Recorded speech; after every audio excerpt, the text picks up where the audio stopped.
everybody, welcome to another episode of What a Hell of a Way to Dad. It is Francis and Nate. Nate, I've had a weekend, man. I got a story to tell you. But how are you doing today? All right. I'm okay. I mean, it's cold. It's winter, but doing all right. A couple of weeks before I went to England the last time in November, I was cooking something and I wound up splattering hot olive oil on my finger, and it wasn't that bad of a burn, but it caused the skin on my finger to kind of like dry up, and I've been having to put lotion on it. And it is so dry in the house with the heating on, given that the apartment is well insulated, that even though I put lotion on my hands, specifically this finger multiple times a day, I can't use the fingerprint reader on my laptop because it doesn't recognize my fingerprint anymore, which is kind of comical, but it's like you best be moisturizing more. All right, I've been moisturizing. I keep moisturizing. Yeah. And yeah, it's probably not going to go away until the weather warms up. I don't need my biometrics giving me skin advice here. Yeah, my biometrics are calling me ashy. So yeah, but I'm good. I got a great big workout yesterday because I went for a run, but also in the morning my daughter wanted to walk, and about 3 steps after leaving the building complex, decided walk meant me carry her the whole way. So I did basically a farmer carry with about 14 kilo weight called child, but it's a fucking workout. I'm not gonna lie. Ain't no rucksack like a 2-year-old, man. Yeah, front rucksack basically, because she doesn't like riding on my shoulders right now, and she does sometimes, but she loves to put her hands over my eyes and say "Papa caché," which it means like dad's hidden or dad's hiding in French. And I'm like, no, I'm not hiding. You're making it so I can't see, and I'm carrying you. The and games making you nervous. played as childhood of "Where's Dad?" Now she knows. It's like, no, if I cover his eyes, he disappears, and then you go down a manhole cover. But it's also funny because we're getting a big time like mixture of English and French. I mean, she speaks French most of the time because she's in school. She's in daycare that's run through the state here, and so it's everything is in French. So her French is excellent. I mean, she's able to explain stuff, like she's doing very, very well for her age, even with the fact that she's learning 2 languages at once. But I will say she doesn't really speak English that much. She absolutely understands it, but you don't get like big sentences out of her in English. You just you do in French, and in English it's typically a couple of words here and there. But she likes to mix things up, and so for example, when she wants me to fix something or like put her socks on, she says, "No, say Papa, do it." And it's like French, half French is no, it's Dad, and then do it. And I'm like, the English. Okay, she saves the English for the direct. Like, I guess English is a better language to be like, "Hey, fucko, come here, do this." I mean, yeah. It's she is also learning some things. She likes to say no. It's her name or it's her name's turn as opposed to me. But I have caught her saying me in French a few times. So but she hasn't quite figured out that in English. So when she wants you to pick her up, she holds her arms out and says, "Carry you." And I'm like, no, it's carry me. You say carry me. I say carry you. She's like, no, carry you. No, you carry. I'm like, all right. Is that what she's going for? Yeah. No, what she's saying is, if I would ask her in English, do you want me to carry you? And so she says yes. And so now she thinks the way to say pick me up is carry you. But obviously there's the reflexivity there between like the pronouns when I'm talking about you versus myself. Like, you are you to me, but I to myself, or me to yourself. You know what I mean? Like that's a thing you learn as you learn languages. But as little kids, I mean, God knows how many times watching my friend's 4-year-old, he would always say, "What's him doing?" Or "What's that boy doing?" instead of "What's he doing?" Or one time he pointed to a guy who's probably in his 60s and said, "That boy is not happy." I was just like, yeah, he probably isn't, but you shouldn't say that. You don't say those things to their face is the important part. Yeah. So, things like that. She's still in that point. And I think with English, it's with French, I think she's picking it up faster, whereas obviously because it's the language she speaks most often. I gotta say, I look forward to seeing like what her fully formed accent sounds like, because I mean, you're a Midwest American, your wife is an East Coast American who spent time in Switzerland. You speak a couple languages. I assume Cynthia speaks a couple languages, yeah? She's learning French. She understands Swiss German very well. It's not really a language that's easy to learn or speak, but she spent enough time around it that she actually understands it quite well, which is odd because Swiss German is famously difficult. She's doing better than most Americans do with any other languages. So like your child coming up with like half French, half English, but like I kind of want to throw like one of those gigantic fuck off pork loins in front of her and see what she does. Like, do you still have some Indiana in you here? Do you got some Hoosier in you somewhere in there too with the French? I mean, to be honest with you, man, I probably speak more American now because, quite frankly, I speak English with Cynthia and with our daughter and with my parents on the phone, with you guys, with Joe and with you and people on podcasts. And then when I'm out, I pretty much speak French all the time, unless I'm with, other English speakers. And so I think, especially with me and Cynthia, being the people, she's the person I speak to in person the most often. I think there's been a kind of like Re-Americanizing of your reemergence of more Americanism. Like I've kind of stopped using Britishisms because I don't speak to British people that often. Do you still say strawberry? Strawberry. Hey! Oh my God! I've learned. Oh my God, Nate! It's well, gone. I mean, that's the thing. When you're around British people all the time, like you just find yourself like it's not intentional. It's just that, you know, to make yourself understood. Sometimes so that my daughter doesn't know what I'm talking about, we'll say buggy or pram for the stroller, because if she hears stroller or she hears poussette, which is the word for that in French, she's like, oh, are we going somewhere? And so like I actually use Britishisms as code words. Instead of spelling words out, you have to be like, we're gonna go nick the lorry down by the bin. It's just like, we're gonna go steal a truck down by the trash can. All right, I got you, Dad. I mean, you know what I'm gonna say, which is GTA 3 British, really Scottish writers trying to write like Guido mobster characters be like, go down to the docks and steal the dust wagon, or I called it the dust wagon. It was like, you mean a garbage truck. But I've met people who grew up in France who had like one American parent and one French parent, and when they speak English, they just have American accents. They sound completely American. Yeah. Cynthia's got coworkers like that who grew up here, but their parents are Americans, or one parent's American, and so their English is like native speaker fluent, but they don't necessarily have a grasp of like slang expressions, because that makes sense. You know, you use these things on a daily basis. I feel like people talking about like hanging out with people and being like, oh yeah, it was a fun hang, or like, yeah, that person's a good hang. That's a kind of slangy thing that like I heard a little bit in New York, but not that much, and it seems way more ubiquitous now. And I kind of missed the boat on that one. Like that's not really an expression I would use because I'm not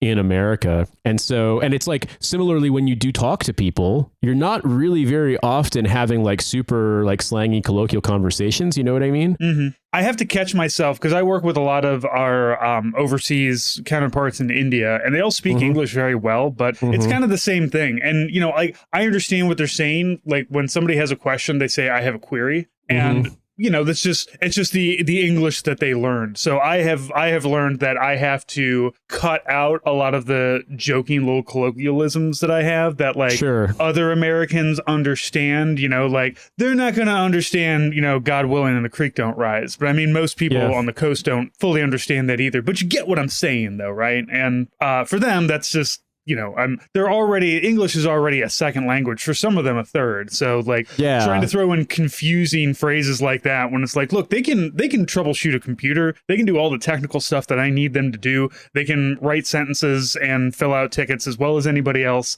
I'm not going to try to hit them up with like all of my weird Midwest slang. I'm not going to try to explain what a hot dish is to them, you know? Also, like the internet's kind of Americanizing in a lot of ways. Like it winds up being kind of an export thing for American slang to some extent, but also like there's just a lot of weird American slang that isn't being used on the internet, or it's not necessarily universal. And so it's like I think about it with there's some things in Midwest English where I wouldn't like, you know, I wouldn't call shotgun in someone's car. You know what I mean? That kind of thing. Well, I'm also 42. I should get shotgun just because I'm old. And I'm old. I need the leg room. I need the leg room, and I get car sick. I'm in the back for too long. I might throw up all over your nice car. I'm not gonna. Yeah, there's just certain things where you realize some of these expressions. I mean, it's weird. I'm interested too. I mean, obviously, I don't want her to grow up too fast because, you know, she's enjoying having a small child. But it's interesting to see because, like, I've had to write a bunch of emails in French lately, and like I always use Reverso for like grammar check and spell check and stuff, regardless, because French has a lot of kind of like booby traps for grammatical things. I mean, I know the rules, but like if you make a mistake, if you forget, you know, you have the wrong noun gender, or you just forget certain expressions are subjunctive, or just in general, like it looks goofy. And so like I go and I sometimes I write something and it's completely fine. Sometimes I write something and there's like a bunch of mistakes. And so I am excited to see what it's going to be like for her to be able to like really effortlessly move between two. Because for me, I can write in French, but it's a lot harder. I've been reading a lot in French lately, and so like I'm finding that it's easier, quite frankly. Like I am going way faster than I used to, and I'm having fewer like stop points because I've encountered a word I've never seen. Anyway, I'll end on this one because I know you have a story you want to tell. It was weird because this happened to me yesterday. I was just doing grocery shopping. I dropped my daughter off, and then because we live above this like mall complex, I go through and I go to the grocery store and just get the grocery shopping done before I even come back in the house. And that way, like when I get, you know, bogged down in my work tasks, I'm not like suddenly be like, oh, fuck, I have to leave the house to go get groceries before the rush, and also be able to cook on time so that dinner's ready when they get home. And so I'm working, just grabbing stuff, and I have my headphones on, and I have AirPods, and I have my just Apple Music, just kind of like scrolling through suggestions for me on my personal station or whatever. And sometimes if it sucks really bad, I can skip it, but most of the time I just let it play, even if it's not like something I typically intentionally seek out. And it played the song Reflector by Arcade Fire, which is a band that I'll be real with you, kind of like. Some stuff I like. I really didn't like them when they came out. They did grow on me eventually. Their new stuff is terrible. One of my really good friends is a member of the band, which is crazy to me, but he will also be straightforward about the things where he felt like there were things could have been better. But Reflector's a good song. Yeah. However, Regine sings in French in that song, and I was listening and I didn't even clock it. I just heard it and I understood all the lyrics. Like, I mean, this is going to sound weird because I wasn't paying attention to the lyrics. I just heard them, but I was like conscious of the meaning of it. And then it goes back into English and I was like, oh, fuck, that was in French, wasn't it? And I genuinely didn't even notice it. Yeah. And I was like, that's cool. That's a cool feeling. It's less cool, or it's funnier, but it's less cool when my daughter was kind of on one on Sunday because it had been really bad weather and she had slept in late. And so we didn't wind up going out very much that day.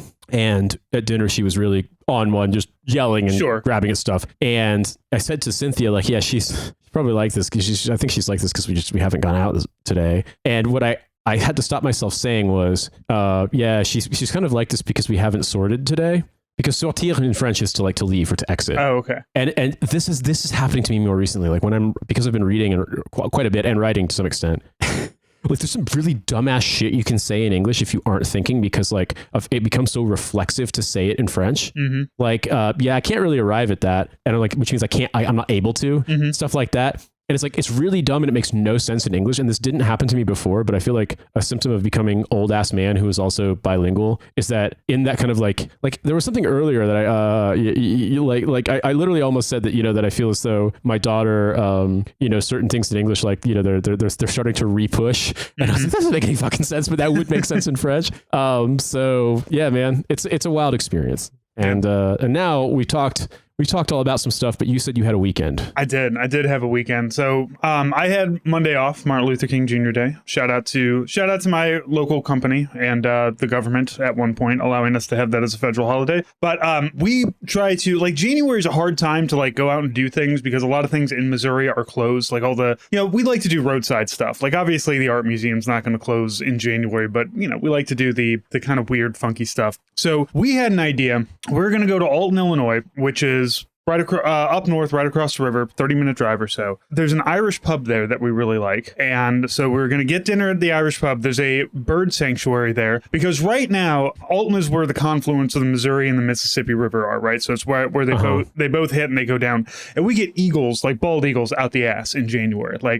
December, January, February, huge bald eagle watching up and down the river because they're fishing. We have a lot of locks and dams up and down, so there's a lot of water that is kind of it's not necessarily moving so quickly, so it makes it much easier for the birds to hunt. We have little islands with trees in the middle of the river in some places, so there's good perch spots. Fantastic place to do eagle watching. I've done it before. We have been talking about doing it for years, and we just never got around to it because January is just a hard time to get out of the house, especially in the Midwest. It's cold, it's gray, it sucks. So we go out to the Irish pub, and while we were going out there, my daughter asks, hey, while we're going, can you give me a thermos of milk? Because we've been getting her that really good farmer, straight from the farm kind of milk that comes in the glass bottle. It's expensive, but I know what you mean. Yeah. Yeah. And for those of you who don't, it's a half gallon. It costs as much as a regular gallon does, but it's it's local and you get money, you get deposit back because the bottle is glass. So if you bring the bottle back, you get $2.50 off. So there's there's a lot of reasons why we like to do it. Also our daughter just doesn't eat very much. So her getting whole milk into her is whatever calories that we can get into her that she'll accept, fine. So she's drinking, a little thermos of milk, but it's probably maybe a cup of milk. And she drinks it on the way out there. We hit the pub. She's like, I want to eat first before we go out and do anything. So we hit the pub, and at the pub, she orders a cheeseburger and she orders a glass of milk. Now, I know that you are aware of the milk jug challenge, right? Where somebody tries to drink a Drink gallon an of entire milk. gallon. Yeah. Right. yeah, You yeah. try to do it in like an hour or so. Right. You know, that gives you this big chunk of time to do it. But the thing is that your body cannot process that much milk. It just can't digest it. No. Especially not a 60-pound 10-year-old child. So, and she didn't drink a gallon, but she did drink this like thermos, and then she drank this big plastic, like, you know, the Pizza Hut cups that you would get, those big plastic pebbly ones. So that's probably Yeah. another 2 cups. She downed that. She drank Oh, 3 no. cups of milk. So I want to like, and she was saying, she's like, I don't want to eat my burger. I'm not hungry. And then she's like, I don't feel good. And then she burps. And it's that like smell of like milk that's been inside of a stomach for a while, that Oh, no. curdle smell. And I grab her and I look at my wife and I say, you got to take her into the bathroom right now. And my wife was just like, yep, already ahead of you. Give me the child. So at the age of 10, my daughter has already continued the fine Horton tradition of throwing up in the bathroom of an Irish pub. Now, she did it because of milk, not because of Guinness or whiskey or anything else that I have done it and my wife has done it for. But it is like we had all these plans, man. Like we were going to go there's a lock and dam that has a museum, like the Corps of Engineers park, the NPS park rangers. They have a really nice museum there. I always love talking about it because it has barge simulator there. Like it has a big like fake barge bridge, and you can try to like run a barge full of like corn or coal through the locks and dams or under all of the bridges in St. Louis, which is there's 4 of them, and it's very difficult to do without running into everything. So that all kind of went out the door after my child threw up all over everything, and having one of those like, I'm so sorry. I know that it's only 1 in the afternoon, but you've already have somebody who threw up in the bathroom. She at least is cute and not drunk and belligerent. So Yeah, Jesus Christ. we got that going for us. The whole weekend, man. So then Monday we went and saw the Minecraft. Like the Minecraft movie was playing at one of our local theaters, and it was like free popcorn day. So it was like, here, you get a free large popcorn. The tickets were like $3 too, because it was a Monday morning matinee. So you know, no, and you know, we homeschool. So like, and we have a child that has to be kept on a schedule, and we kind of threw that whole schedule out the window going to that movie, and it just threw the entire, like you said, man, like sometimes when like one thing can throw the entire day off, and you end the day just like frazzled and angry and annoyed, and maybe there was some yelling, and that is how it's been for the last couple of days, just because there's been a lot going on. So it's interesting for me because Cynthia was out of town for work last week. She had to be gone from basically Monday morning until Friday afternoon at a work conference. And so I was solo parenting with my daughter. And it's interesting because she was actually really, really well behaved, really kind of clingy with me a bit, but like in general, she was really well behaved. We made sure that she got to talk to her mom in the morning and the evening on video calls. And then as soon as her mom got home, she's like, oh, I can relax. Because you can tell she's a little bit unsettled, a little nervous. She wants her mom. Like the last, Thursday night, at one point after we hung up and she was ready for bed, she just started calling for her mom and was like jumping up and down, trying to open the front door because she's like, I think my mom's there. And I was like, babe, I'm sorry. She's not coming home till tomorrow. Then once she got back, it was like, well, I can relax because my mom's back. Time to go nuts. And it's been a lot of throwing and yelling and big feelings and stuff. And I get that because I think that, Cynthia has to go on this thing every year, every January. And it's like last year, our daughter was, 1 year and 4 months old. Right. Now she's 2 years and 4 months old, and it's very different. She's much more perceptive of this stuff and the physical presence and things like that. And so I think there's an extent to which like it was interesting to watch. We had some really, really fun times together. I actually think I'm probably more patient in those moments when like I just have to tell work that I can't do anything. Like I'm just off the map until she goes to bed because there is no way for me to do it. And in a way, like accepting that, like acknowledging that there's just no way you can multitask and you just kind of are in the moment with your kid, it's actually like a lot more fun. Yeah. It frees you of all those responsibilities. I've got the same thing. Like my wife is going to be out of town Tuesday to Saturday next week. And I've been toying back and forth about like how much time am I going to take off of work, because our daughter is 10 and a half. She's fairly self-sufficient. As long as I'm sitting upstairs, like we've got a big table that, my wife and daughter work at. As long as I'm sitting there with my work laptop and I'm working on things, I can make her sit down and work on, do your math, do this, do that, or whatever. Because at that age, it's much easier. And her mother offered her, she's like, do you want to come with me? And she said, no, I don't want to go to, she's going to Disney World. It's like, I don't want to go to Disney because we go all the time. My wife is going for work, not for, to dick around or anything. Sure. So, she's like, no, I just want to hang out at home with dad. And we've done this before in the past. And it's not, like I said, it's nice that she's self-sufficient at the same time, but like, it doesn't matter because like you're throwing off your kids, their schedule. And as soon as a schedule, especially with a kid your age, 2 months, 2 years, 4 months, like that routine, that schedule, every day I wake up and this happens and mom's there and dad's there and this happens. And maybe there's like some slight variations on a theme, but mom and dad are always there. And my daughter had that exact same thing, when she was younger. It's just like, where's mom? Why is this different? Why is this person gone? And like, I don't know if you've ever had this. And it took a while for me to kind of have this realization too, but like, I'm not the prime parent to our daughter. My wife is. And that's fine. Like my daughter will always kind of default to mom because she spends more time with mom. She spends, like I said, we homeschool. She spends a lot of time with mom. I spend a lot of time either in the basement or in my pod shack working. If it's not on my regular job, then it's the store, then it's the podcast and something else. So I don't get to spend as much of that face-to-face time with her. So like I always worry, like whenever I go out of town, I don't worry. It's just like, well, you've got mom and we'll FaceTime. And I know she misses me. Like I know it's not like dad's gone, fuck that guy. She does miss me and it's not easy for her. It's just usually more difficult with mom, but we're going to see now that she's 10, if it's a little bit easier now that she's, like I said, she's got a lot more independence, which is great, but also very annoying. And a lot of times, because a lot of times that independence is, no, I don't want to do that thing. I'm going to go sit in my room and read my book for the next hour and a half and not talk to you, which like, I don't know, like at a certain point, you're like, yes, hell yeah, the kid's finally leaving me alone. But yeah, but then you have that like, but you still have like 5 things that you need to do. I need you to clean this up. I need you to do that. I need you to do this. So she's just avoiding chores really by doing it, but getting angry and avoiding chores. For me, I think that I was really happy to see my daughter, like at times when I was like prepping stuff for dinner or trying to do the dishes after dinner, she was kind of like self-contained. She would play with her puzzles or with some of her like sort of toddler Legos or other toys. And she was sitting and playing really well. And I tried to make it a point to come over to her and, and just be like, hey, you're being really good. Thank you. You're behaving. You're being really, really good. Because like so often you're like, not saying her name on the recording, but just be like, child, what are you doing? Hey, child, come here. And you want to, even starting early at this age, just be like, yeah, but I'm also really proud of you. And I'm always really happy to see when you make these milestones. There were a couple of things that she said. They play these songs. I think they have someone who plays guitar and sings to them, and they have these like nursery rhymes in French. And it started with one, and then over time, like there were more and more where she would come home and she would be singing this stuff, and I'd have to figure out, like I could figure out a couple of words.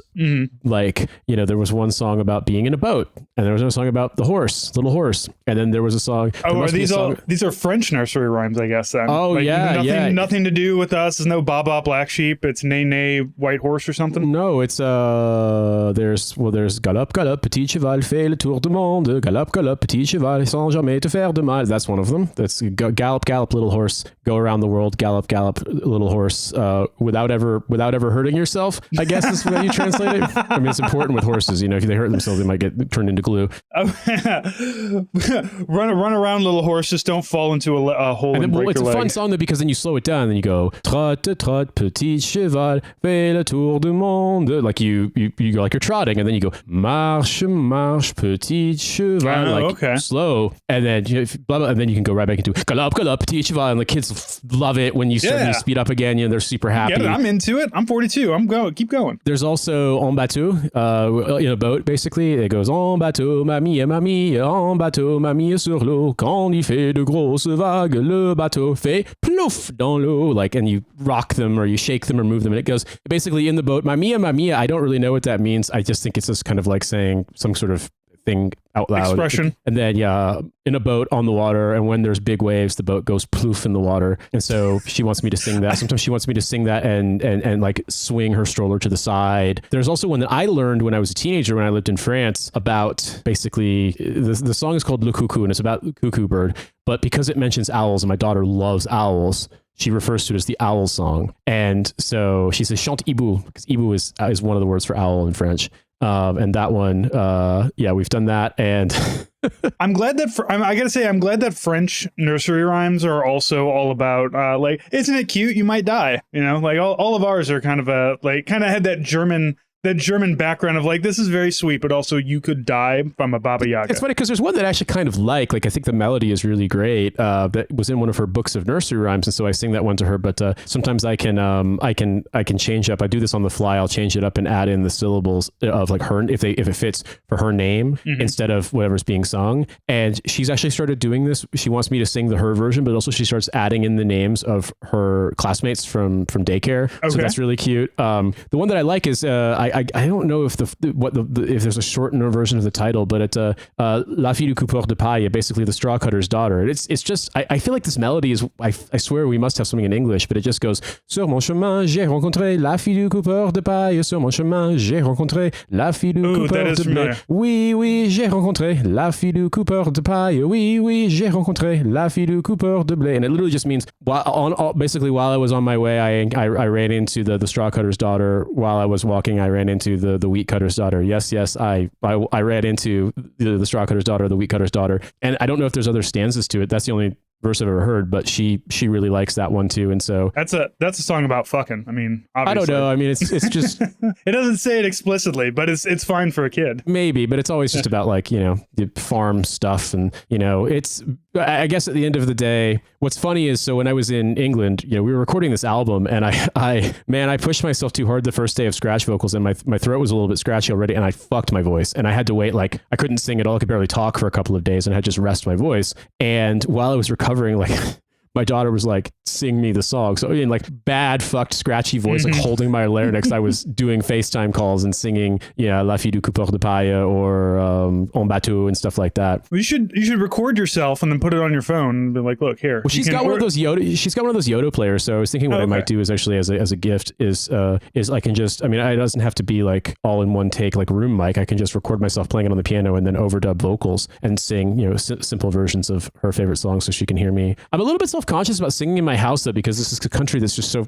fucking hung up on don't make noise. And I mean, the walls aren't mega thin, but I mean, if people are being loud, you can hear it. I mean, does everybody else work from home in your neighborhood? No, but there's people that, I mean, there's people who are home, like, you know, spouses and stuff, or people who have really little kids who stay at home. So like, it's it's probably just me being in my own head about it, but I just don't, you know, I don't like being the one making noise. You're being Midwest polite. That's all right. It's also funny because our upstairs neighbors I think they have two kids. I definitely know they have a boy who's 11, and like our nickname for him is Stompy.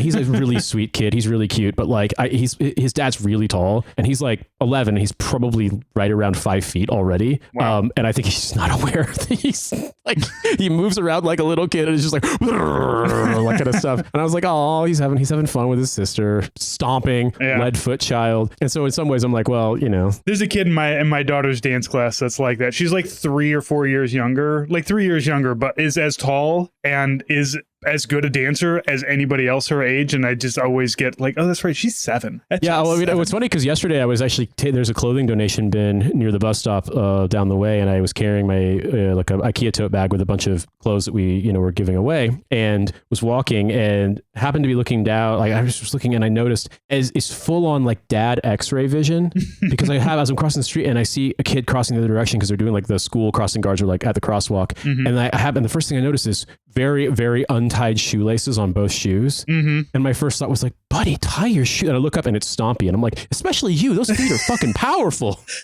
I mean, I'm not gonna say, when we say hi to each other, we see each other in the doorways of like in the common area of the building. But like, I don't actually know his name. I have no idea who he is. Like, I don't really know that family.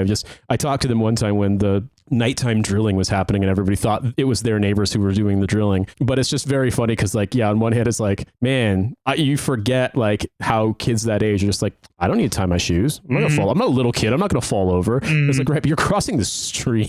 It's so, and my wife and I had the same conversation yesterday. It's like, what is it about children at a particular age where they're just like, not only am I not going to listen to you, but I'm going to do the dumbest shit humanly possible right now. I'm going to put myself in an incredible amount of danger because I want my own independence. But I have that problem too. Like when I see kids walking to the school bus all the time, and they're usually the kids that are like in I want to say these kids are probably like, if they're not late junior high, then very early high school, right? Like that 13, 14 years old. Yep. And like, I'm not going to shit talk anybody because I'm walking my dog at 6 o'clock in the morning when it's cold as balls out. I've just woken up, 10 minutes before, and these kids are getting ready to go get on a bus. So like, they've got it worse than me. I'm going to admit that right now. But like, one of the times I'm walking the dog and I see one of the kids just like smoking a cigarette. And I had that moment of just like, you need to wait until you are at least 16 before you pick that fucking habit up, sir. Yeah. Like, I have this parentalness to me, but it's not in a like, oh, I made those mistakes too once upon a time. Let me tell you why you should never smoke a cigarette, kid. And for me, I keep telling kids, it's like, can you not obliterate yourself on drugs until you're like 22? Wait for your brain to be mostly done developing before you become a pothead, all right? I can't imagine that we have any youthful listeners of that age demographic, quite frankly, given what we talk about. And if we do, like, I'm sorry, guys, girls,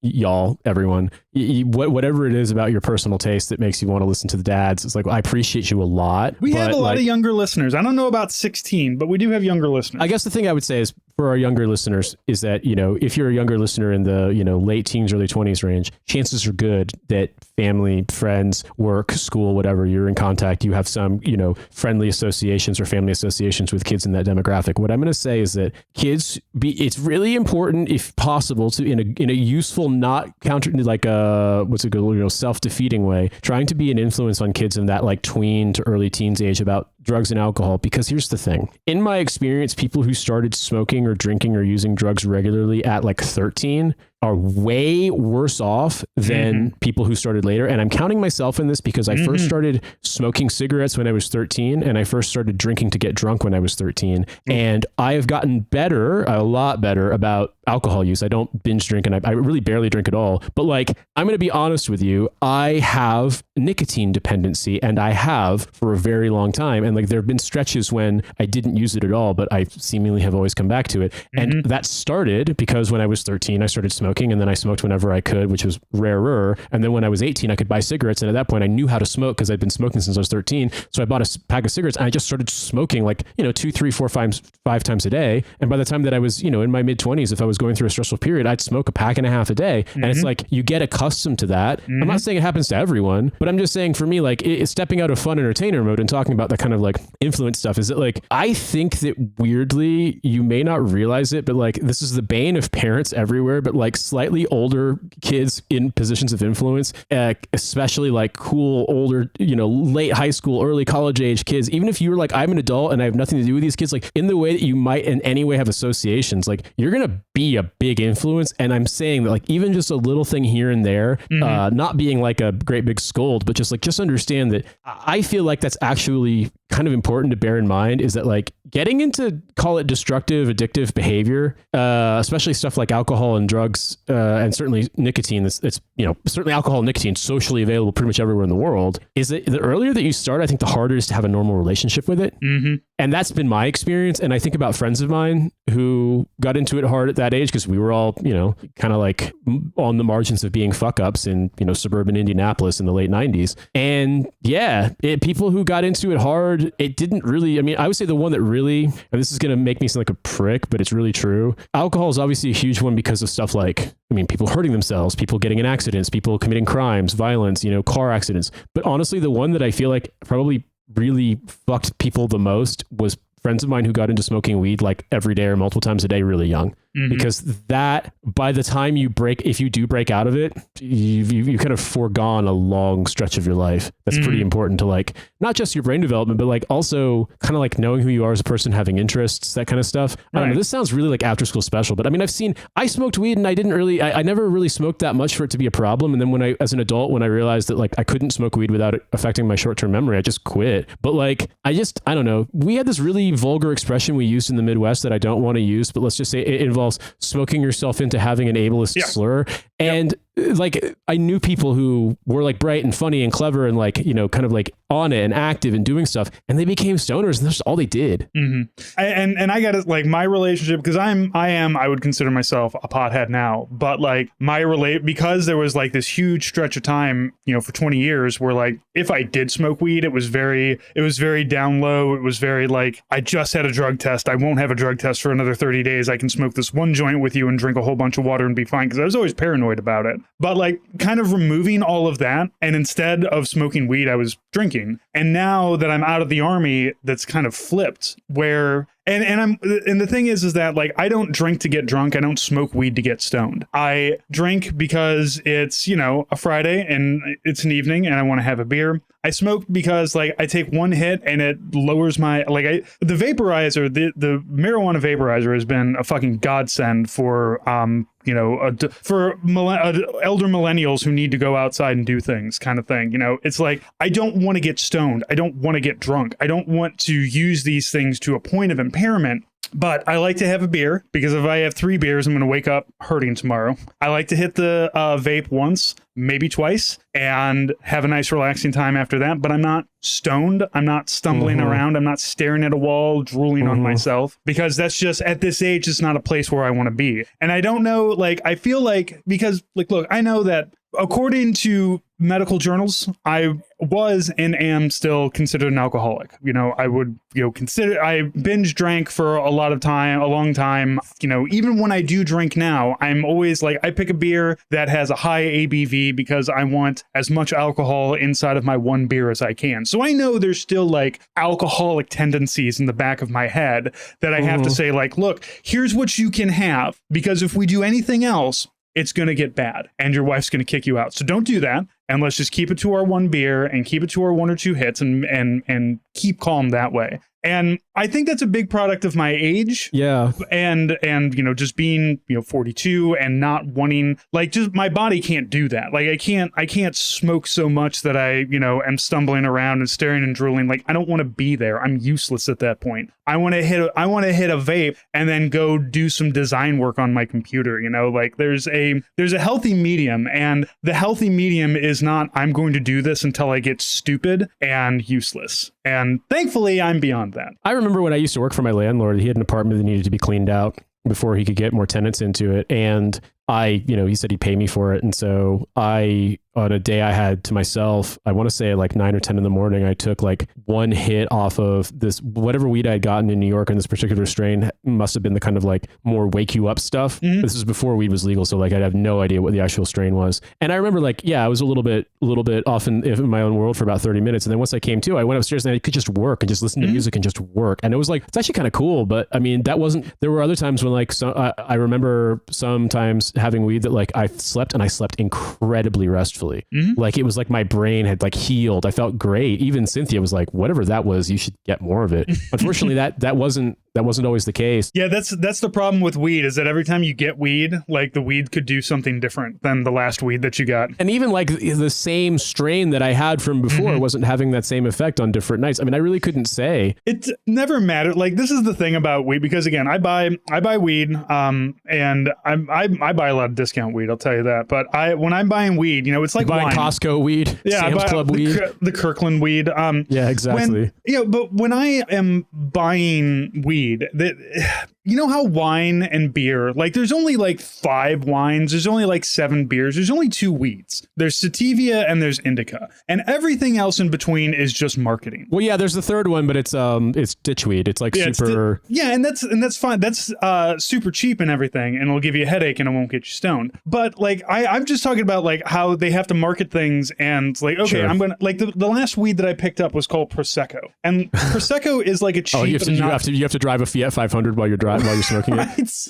And there was one that I bought that was called Cheesy Poofs. And let me tell you, it did taste like Cheesy Poofs when you smoked it. But let me also tell you what something you don't want to taste while you're smoking weed is a Cheeto. That's the thing with it, is like you got all the kind of like crazy place names because of, you know, European vintages and whatnot, like the different kinds of like grape vines that are used, because a lot of like the famous wines, you know, it's a little more complicated in Europe because a lot of the times like the specific name is it's not like the way we consider blend stuff like Merlot or Shiraz or Cabernet, Bordeaux, that kind of thing. Like some of them are, a lot of times they're just named after the place where they're made, and that's like a specific process that's been kind of certified. But like it's just a more refined version. I got wheat has a similar thing. There's the same thing with hops in with beer and craft beer making, but with weed it's always just because I think of the kind of like, you know, high school stoner / Hells Angels / general kind of like it's illegal kind of vibe, and how weed was sold and marketed, you know, amongst because it was illegal. That's why you wind up, it's like the best equivalent I can think of is what they name different kinds of vape juice. Because like,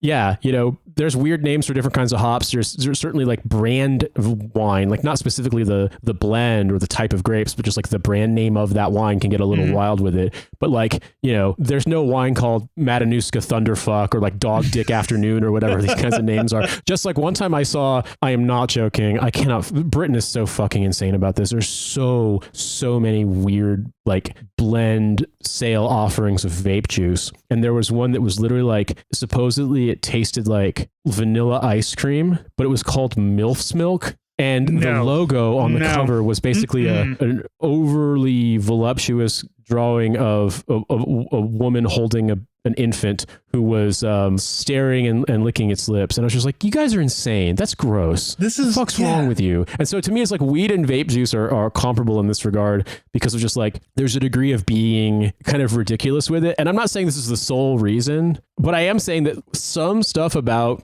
call it like stonerdom in general, kind of operates on the assumption of always being high. And that is changing. I understand that. And it has changed because, you know, weed's been legal in parts of America, like recreational for, you know, going on 15 years in some places. I mean, I guess it was 2013, 2014. It was something like first that, in Colorado and then in Washington right after. Because I was in Washington when the first legal weed stores opened. And I think it's changing. Well, here's some of the names of the weed. I'm just looking at the place that I go to. We've got Stardog, DAWG, Cereal Milk. We got one called Permanent Marker. That sounds horrible. What, you like huffing a permanent marker? Cool. Sick. I love that. Yeah. Lemon Cherry, Blumosa. Fucked off the goddamn Scantron ink. You know what I mean? I'm getting the overhead projector. I'm huffing the eraser. Dulce de Uva, UVA. What is uva? Dulce de Uva would mean like milk of like cream or sweetness of grapes, I think. Okay. Yeah. Sweet grape cream. Blumosa, Ghost OG, Gelato 41, Pie Scream, PIESCREAM 27. That's Cannabis Reserve right there. My favorite one is always Cheetah Piss. Love to smoke something called piss. Look, man. Grape Gas, Got Caught, Gorilla Pie, Cherry Burger, Peach Crescendo, Hash Burger, High Fructose Corn Syrup. These are weeds that they want me to smoke. And here's the thing. It's all just weed. It's just weed. You smoke it and it gets you high. I feel like I'm very Dennis Leary in the coffee flavored coffee, when it's just like, can I get the weed that tastes like weed and that just gets me high? I mean, like, all right, there is a difference in how sativa versus indica affect you. That is very true. But I mean, at the end of the day, there aren't that many strains that are 100% indica because it kind of just puts you on your ass. So like, it's, some people want that, but like in general, the stuff that's going to be more popular is going to be stuff that's more sativa heavy. And I don't know, I can tell a difference sometimes. Dante's Inferno is 20% off. But I mean, like, I don't know. I also can remember smoking, I think back in the day when it was illegal, the fact that like you'd have such a variance between kind of like Midwest swag versus like good stuff that people would have, that you're used to being like, oh yeah, I can, you know, smoke, you know, pass pipe around my friends and smoke 2 or 3 bowls or whatever. And like, I'll be buzzed, be, you know, a little gone for a bit, but I'll be fine. But then someone shows up with like the British Columbia shit in the early 2000s and suddenly like, you know, you're having screaming nightmares. Like that happened to me, man. One time I smoked weed with some people and I was like fucking fully just like lay down and had to sleep, got woken up by a thunderstorm, was terrified, and then just kind of wandered around on some train tracks for a while. Like I would have been like 19. I mean, there was like no trains coming, but like some hobo or something. Yeah, I am glad that weed is at least regulated, and the stores are kind of annoying because now you have like a bud tender, like, oh, you got to have somebody help me shop for weed. No, I don't. Just give me the weed, flavored weed. Look, the thing is I think giving it that kind of like marketing gourmet sensibility, it's giving it a sense of like, no, there's propriety here. There's like, this isn't, because I mean, to be fair, like weed does come with a lot of stereotypes, like, oh, you're a stoner, you do this, you do that, and you know, so they're trying to make it look a little bit more upscale. I get that, that's fine. I, however, am just like, I'm so used to smoking weed when I was a younger kid that like when somebody is trying to sell me all of this, it doesn't matter. What I'm looking for is the, Love Island is 20% off. Juicy Fruit is 20% off.